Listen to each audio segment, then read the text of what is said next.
Hi sweeties, I want to ask, have you subscribed to my backup channel? If you haven't, please pause, go back and subscribe. I appreciate you. Welcome to Naya Sim. If this is your first time of coming across this channel, sweetheart, kindly smash the subscribe button, turn on the notification so you get notified each time I upload, and please give this video a thumb up. I appreciate you all, and I want to say a very big thank you to every one of you for always coming back to watch my videos and subscribing too, even in my absence.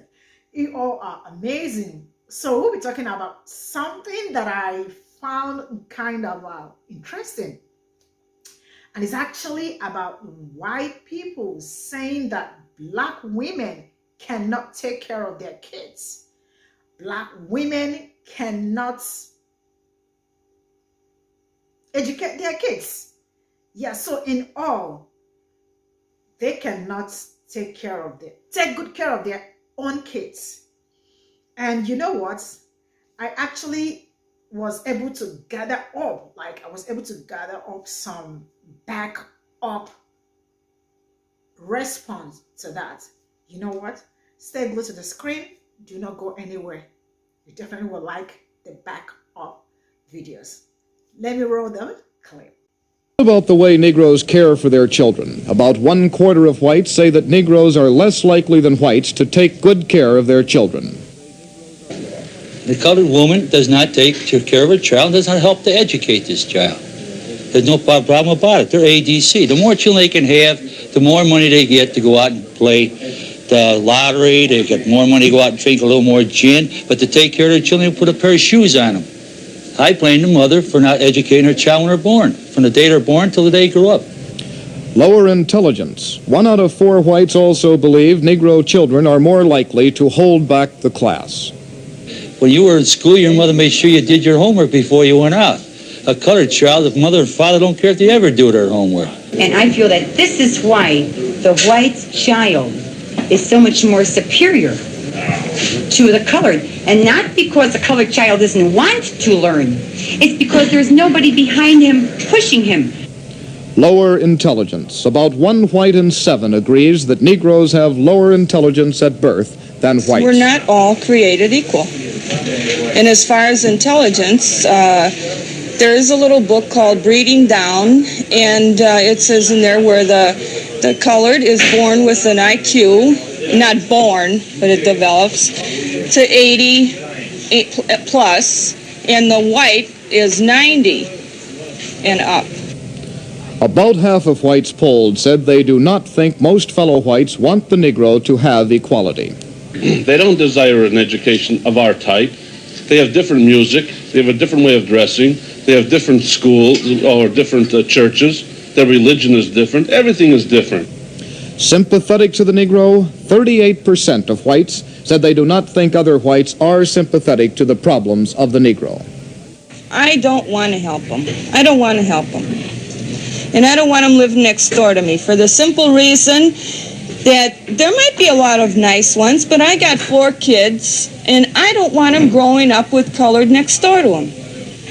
Because it's a proven fact. They grow up, they think nothing of each other, they play together, pretty soon they're in their teens, they start dating, and pretty soon they're marrying. I don't want my kids marrying a colored person. We asked in our survey whether whites think it would be a good idea to separate the races completely by setting up a separate country for Negroes made up of some of the states of the United States. Almost 1/4 of whites said it would be a good idea. And how about a separate country for Negroes someplace away from the United States? 1/3 of whites said this would be a good idea. Well, the good Lord made it that way when he created the earth. He had different races on different continents. He separated us by water, by great parcels of land. And now we're so smart, we've just confused the whole issue. All right, you all heard that. So I was able to gather something because they said black people cannot take, or Black women cannot take care of their kids. All right. And I remember that during the slavery, Black women were the ones taking care of, not even just during the slavery, till this very moment, Black women are were and are taking care of white kids. They actually went to the extent of they breastfed so many white kids. I mean, so many white kids. And they taught so many white kids. Why am I saying so? They taught white kids, all right? Because when you are taking care of a child, you are absolutely impacting knowledge in the child. I don't know if that makes sense, all right? And you know what? Let me play this video. Please listen very attentively. You don't want to miss out on anything. Here we go. Hi, my name is Jay, and welcome to my page. This is a repost because I misspoke in my last one, so I wanted to correct that. But because of the Black Woman Follow train, I'm getting a lot more Black content creators on my For You page. And it's still about autism, it's still about mental illness, it's still about the things that I like. It's just a more diverse group of people talking to me about their experiences. So because of that, I also get to witness white nonsense. And one of the things that I witnessed was somebody talking about how it's not Black culture, it's Southern culture. And I just want to remind you that 3 generations ago, Black women were raising white babies. Because our parents were too fucking busy fanning themselves and drinking sweet tea on the front porch and talking shit about their church members to be fucking bothered with us. So they would send us to the help to take care of us. So Black women were bathing us, Black women were feeding us, Black women were teaching us how to be good people. And you're sitting here being like, it's not Black culture. Where do you think that kindness came from? Because it wasn't us. Do you know the strength it takes to raise a lion cub and hope it doesn't grow up to fucking eat you?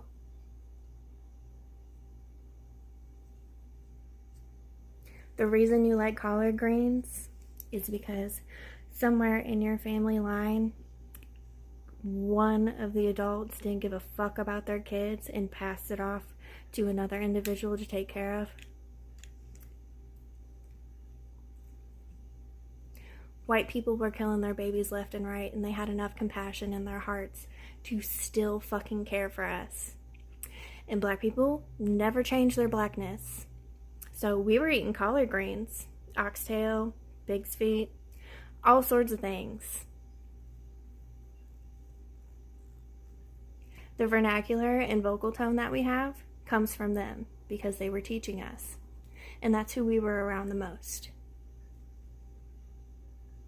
So, before you sit up there on your high fucking horse, remember who helped raise the members of your family. It might not be you, but it was at least 2, 3, 4, 5 generations back that were being raised by Black women. Show some fucking respect. Please and thank you. All right. And you see, can you imagine raising lion cubs and not knowing they can attack you anytime? And this is what that is happening as we speak.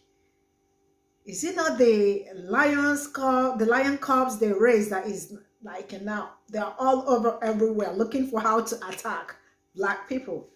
And you know what? I did not stop here. I wasn't trying to prove a point, but I wanted my video to speak for me. Let's get into the last one. During enslavement, Black women of childbearing age were extremely valuable. Of course, they could help increase the population of enslaved people, but enslavers and their family had another idea of something they could provide. Breast milk. Shortly after giving birth, enslaved mothers would frequently be forced to breastfeed white women's babies instead of their own. Enslaved mothers could sometimes only see their own babies every few weeks. This had horrible consequences. Black children died at an astoundingly high rate. Of course, white women didn't care. They went the extra mile to ensure they had Black women's breast milk. For some reason, they considered breastfeeding dirty or undignified. What they did was nothing short of evil. White people love to spread lies. They painted black women as bad mothers who abandoned their children to happily nurse white children, when the truth is they were milking black women like cows. Black women still carry this trauma. Today, our women still have much lower rates of breastfeeding. We all must know this horrific history of black women and breastfeeding to understand our cultural attitude towards the practice, and hopefully to finally free ourselves of the shackles of this anti-black legacy and make our own choices about how to take care of our families. Share this video and follow We Are Push Black for more Black history.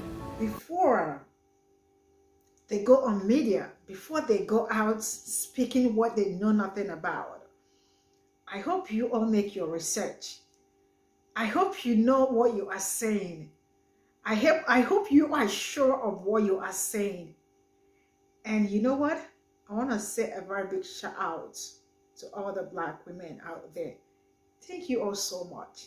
Thanks for being amazing. You are awesome. I appreciate you all. This is where I am going to call it a day. Let me know what you all think in the comment section. See you all in my next video. Bye for now.